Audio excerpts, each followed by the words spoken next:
Howdy folks, welcome back to the channel, welcome back finally to another episode. So basically, as my time here is really running short, I decided to let's say record as many episodes as possible before leaving you with I would say a surprise video.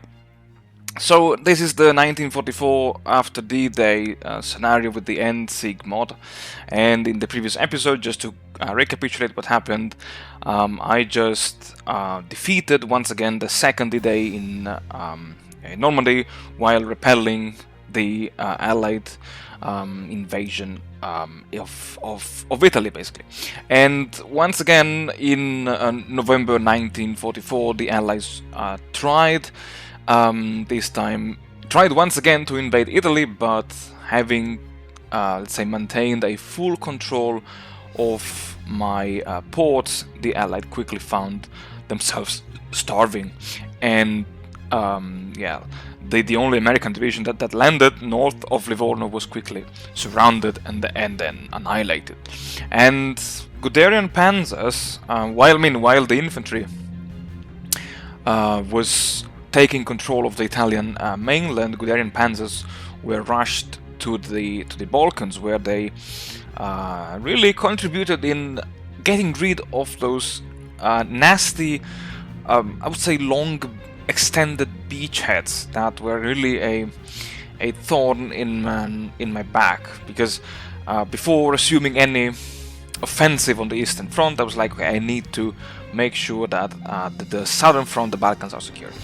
The Allies once again tried. I think this was now the fourth attempt by the Allies AI to invade Italy, and I was really annoyed because this time the Allies even managed to get a port. I think it was the port of Ravenna, and my infantry alone was not sufficient, so I had to redirect some of the Guderian Panzers and Panzer Grenadier divisions to just help the fellow divisions in Italy. The Red Army, at one occasion, tried to launch an offensive along the southern front, and then in December 1944, late December 1944, the whole Eastern Front erupted in like a volcano of battles, because throughout the whole front, the Soviets tried to attack, and surprisingly, and honestly, I was quite happy about that, my lines held. The German lines in the east held, as well as the lines in Italy held as well. And once again, having taken control of the port of Ravenna, once again the Allied found themselves surrounded, and that they were just a kind of an easy meal for me, basically. In Norway, yeah, there was some fighting going on, back and forth. My troops were cut off, then they managed to break through again, the Allied got cut off, they got encircled, and it was just really a back and forth. I really didn't care too much about the Norwegian front at the time. And as Guderian troops finished the wiping out of the Greek pocket, I was like, okay, now I think it's time to go again on the Eastern Front, as in early January 1945, pretty much similar to what happened in our real life. The Red Army launched a series of offensives which led to nowhere, basically. Actually, I didn't have a look at the casualties, but I think that the Soviets may have lost, I think, roughly 500,000 men, and I don't know how much equipment, because as I was zooming in next to the Soviet front lines, I realized that most of the Soviets' formations roughly had between 60 and 40% of their authorized strength, and I somehow guessed that the AI could not just keep up with the production. So the longer the Soviets kept attacking me, the better would have been for me in the long run, because I would have just basically exhausted. I mean, the AI would have just exhausted its troops by simply constantly attacking me. And so in Italy, you may have witnessed already the 5th attempt of the Allies AI to invade the country, and as again the Allied, no matter how many beachheads they managed to get without having any port, those beachheads were just futile. In the Atlantic and in the North Sea, I launched my U-boats, and surprisingly, I don't know how and why, those bunch of U-boats managed to gain naval superiority in the English Channel and on the Atlantic French coast.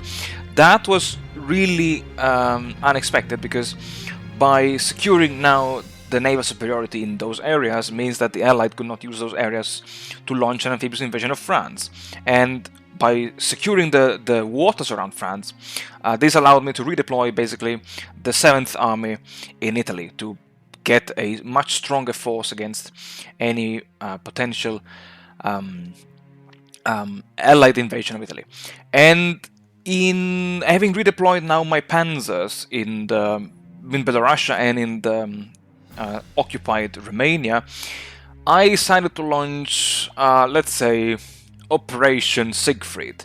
Operation Siegfried, it was nothing more than my usual attempt to encircle, surround, destroy, annihilate, all the juicy things that I like to do in House of Iron 4 with my motorized and armored troops, to surround the bulk of the Red Army, which was stationed in the western Ukraine and northern Romania. And despite having massive air support, the offensive of Guderian in the south did not start very well.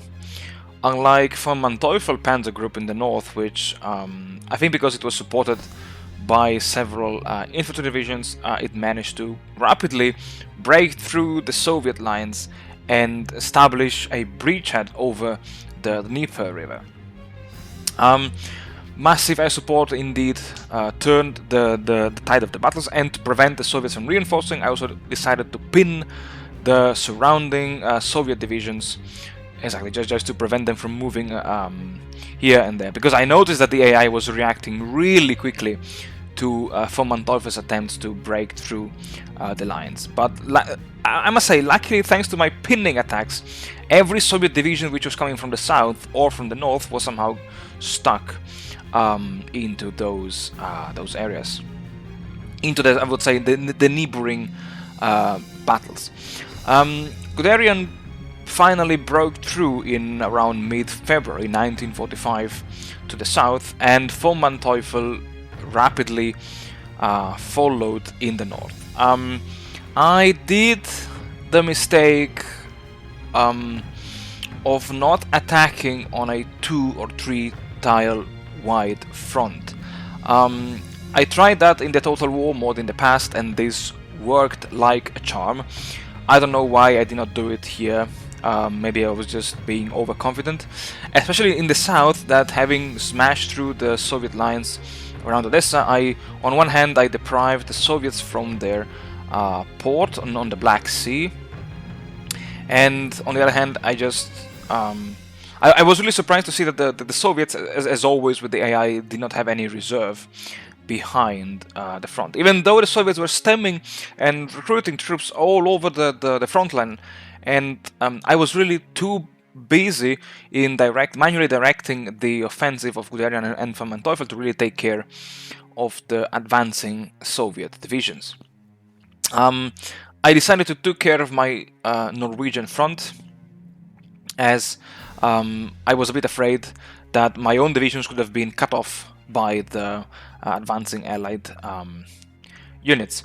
And von Manteuffel finally managed to break through the Soviet lines, advancing on one single tile front, which reminded me of what happened during Operation Market Garden. And I think we all know, if you are a bit of a history nerd, the fate of Operation Market Garden.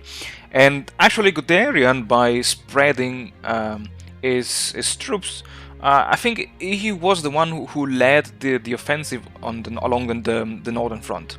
And in, I think it was, I don't remember, the 8th or 7th of March, the spearhead of Guderian Panzer Group finally met and sealed the ring around the Soviet divisions still trapped in the Ukraine. I don't know, I estimated there were roughly, I would say 100 divisions in that pocket. That was quite nice to see.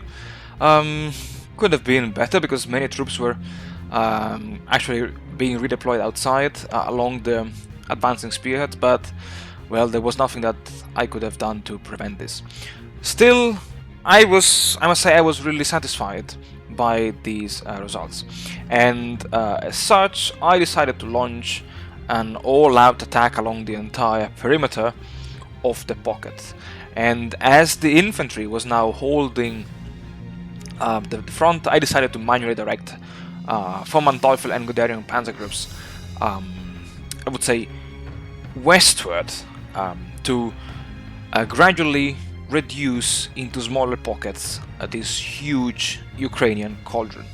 I think this is a very good strategy that you guys can also use in case you want to manually micromanage your battles, as I did in this episode.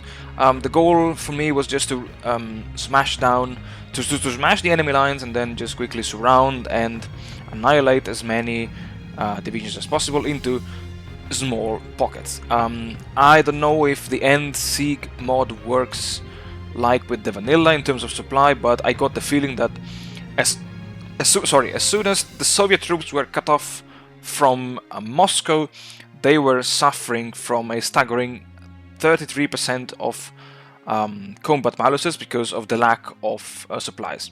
And this in turn made my offensives much easier, on one hand. On the other hand, as always, having the full control of the air over the Ukraine, and having, I think, more than 400 between close air support and tactical bombers, just made sure that my troops could win basically every single battle.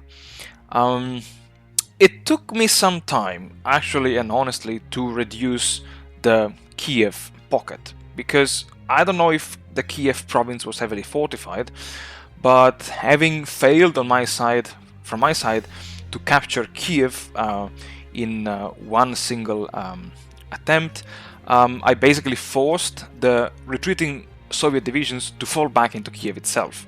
And I think that the Battle of Kiev was one of the most bloodiest in the whole campaign, as it lasted for nearly 1 month and a half. In the north, interestingly and unexpectedly, the Red Army tried to launch a counterattack to open a kind of relief corridor for the Kiev boys. And needless to say that this attempt ended up in a miserable failure.